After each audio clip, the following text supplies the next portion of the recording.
It's Monday, May the 8th, 2017, and this is your Barbados Today afternoon update. I'm Emmanuel Joseph. Thanks for joining us. Topping the news at this hour, a close-knit St. Peter community is now living in fear following a late-night shooting which has left one man injured. 40-year-old Kerdania Springer, who was liming in the area of Bailey's Road, the Wim St. Peter, with another man, sustained a gunshot wound to his hand after they were approached by two men asking for money. An elderly resident who asked to be identified only as Roslyn said she has lived in the community all her life and nothing like that had ever happened before. She said members of the community were now shaken up as a result of the shooting. You know, my friends like me, right, and talking. And I had just gone in, not long gone in my bed. I leave them there. And then all of a sudden you hear this.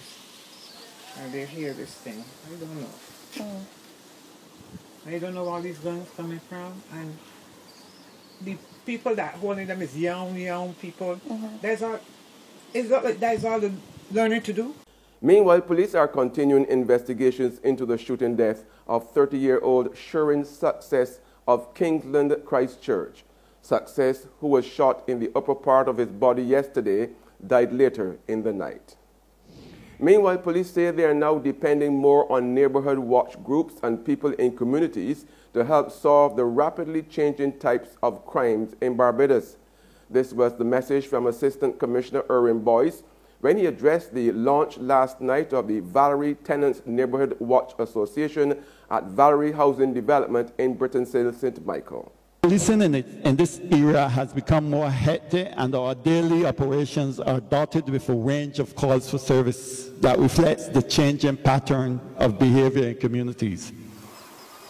From domestic disputes to vehicle accident, from home intrusion to malicious communication, from simple assault to homicides, from disorderly behavior to illicit drug use and abuse.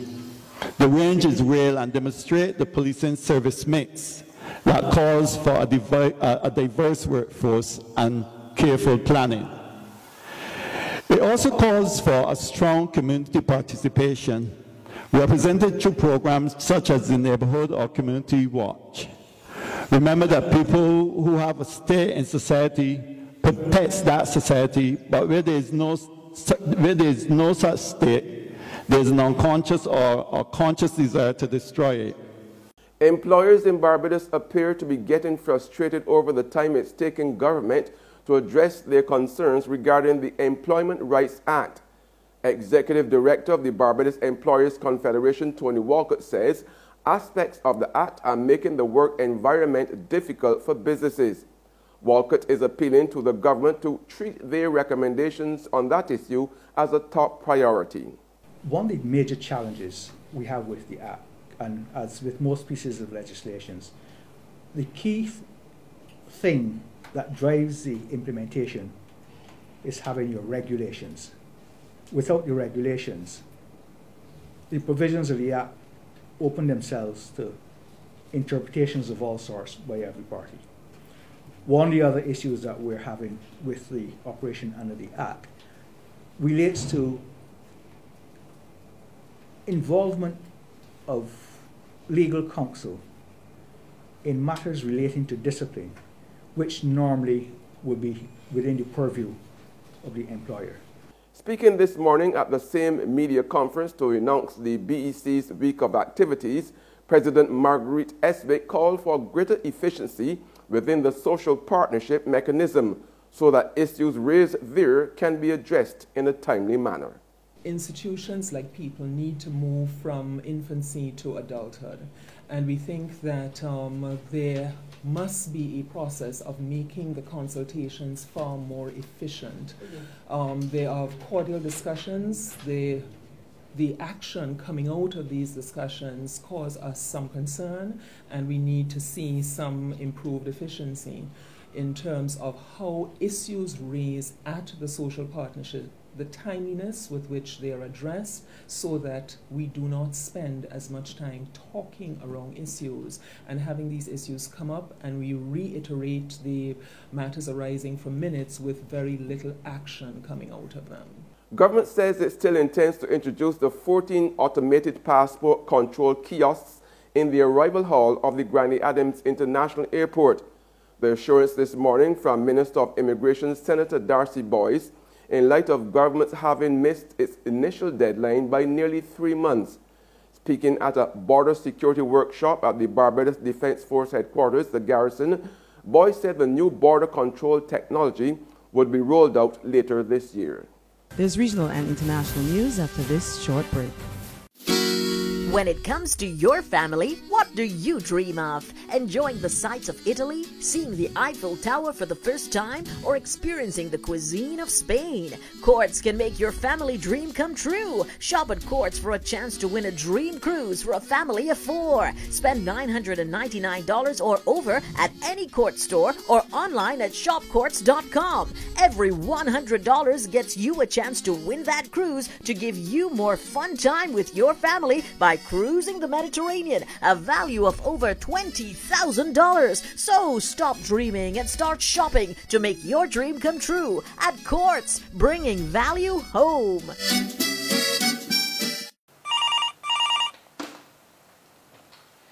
Good morning, Phillips & Company, may I help? Oh, certainly. One moment, please. Miss Phillips? Yeah? There's a lady on the line from the Nation newspaper who would like to speak with you. The Nation? Will she go on? Well, they're trying to sell us some ads. Look, don't make me laugh this morning. Ads in the Nation? They're real expensive, and for one year, nobody ain't buying them papers no more. Nobody want to steal news. I hear reading Barbados Today online for free. So I tell she thanks for calling, but no thanks. We just advertising Barbados Today, families. Tell she is Barbados Today all the way. Okay, I'll pass on the message. Mom, are you still there? Oh, she put down. The Barbados Today, news you can trust. We're back now with news from the region. 2 first-time visitors to St. Lucia were allegedly robbed within hours on arrival over the weekend. The robbery victims are 2 friends and university students. The first-time visitors to St. Lucia asked to remain anonymous, but are offering $1,000 reward for the return of their stolen items. I'd like to say I'd love to come back to St. Lucia because at the end of the day I said everybody makes mistakes.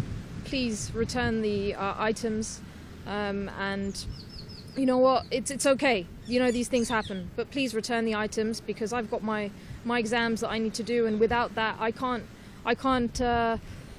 get on without that information.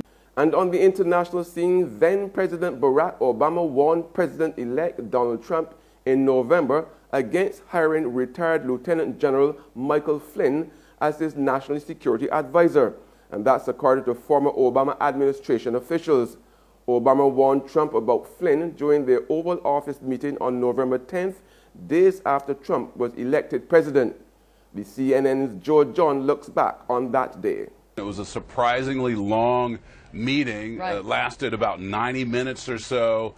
President Obama indicating that he wanted to do everything he could to make sure the Trump administration succeeded. Now, this was the first time the president and the president-elect had met, and now we learned that among the things they discussed in that lengthy meeting, 90 minutes time, was apparently the fact that Michael Flynn ought not be hired as national security advisor, though we all know Donald Trump was certainly loyal to him, given the fact that Michael Flynn had traveled with the administration, had traveled, I should say, with the campaign, worked for the campaign, and had gained Donald Trump's trust.